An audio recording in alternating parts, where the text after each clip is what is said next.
Hello everybody and welcome back to A Slice, A Spice, A Dice Movie Reviews. My name is Paul. Welcome to the channel. Here we discuss movie reviews, mostly horror, psychological thrillers, all that kind of stuff or whatever. Today what we're going to be discussing, I'm actually really excited to talk about this one. I actually had to make notes over here for it. We're going to be talking about Halloween, the 2007 Rob Zombie version. Okay, now obviously this is not a recent movie, but they recently released it to Netflix and I watched it once again. And I was like, you know what, I just need to come in here and talk about this because I still, after all these years, have so many thoughts on it. So we do aim to answer a couple of questions here in these reviews. Did it make me put my phone down, number one? Number two, does it get a slice, a spice, or a dice? All of our ranking systems for this channel are down below in the comment section, in the description.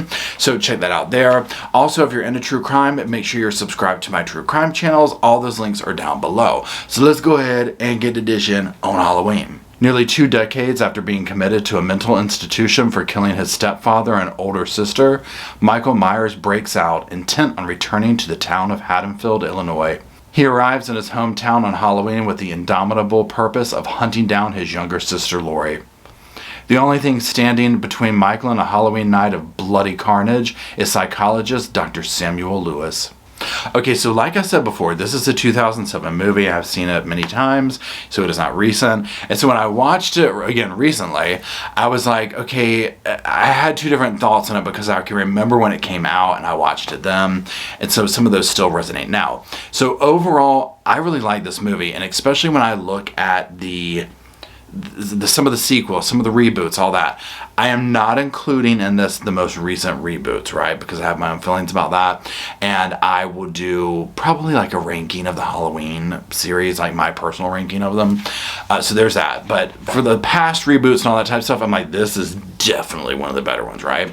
Now, all that being said, I am somebody who, it was kind of like I grew up on these original films of these, like, to me, classics, Nightmare on Elm Street, Halloween, Friday the 13th, and all that.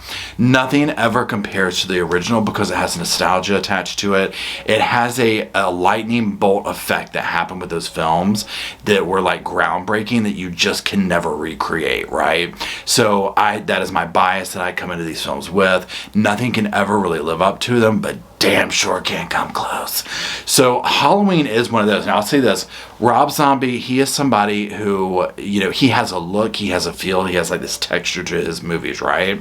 And this movie definitely has that vibe. It has that gritty, bloody, gory, grainy kind of a vibe to it. We definitely see a lot of the familiar faces that you see in a lot of his movies. So what this movie does is it aims to, you know, obviously kind of retell the version and Rob's, you know, viewpoint of it. And he's going deeper into why Michael Myers is, why he is, and kind of showing us from childhood, that type thing. Now, for me, a lot of times I'll say this, I'm like, okay, did I really need to know this? Or I think that Rob did a decent job with that because I was like, you know what, this is interesting. Like, you know what, I'm going to tip my hat to this lens that he's looking at Michael Myers through. Okay, now very quickly go back to the original one. One of the things that was absolutely terrifying to me as a child with the original one is there was not a lot of backstory. It was like this, the shape, you know, this like emotionless, faceless person on a absolute killing spree, right? Nothing was sacred, none of that. We don't really understand why he kills his sister to begin with. It's like just this pure evil or whatever, right? So when you come to this film and you're seeing like why he arrived there, mind you, the way that it's portrayed, I'm like, well, I would have snapped too if I was living in that damn household. You know what I'm saying? It almost lends itself to making you sympathetic to Michael, which is interesting. And they do bring in some narratives with some characters that make you want to say, oh no, I want to see a friendship here, whatever. But again, true to form, Michael is just a brutal killing machine.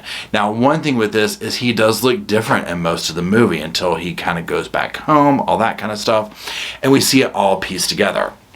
So the killing scenes are gruesome. They're also very personal, not only with the camera angles and the camera, like the camera lens, the view through the camera, but the reasonings behind them, right?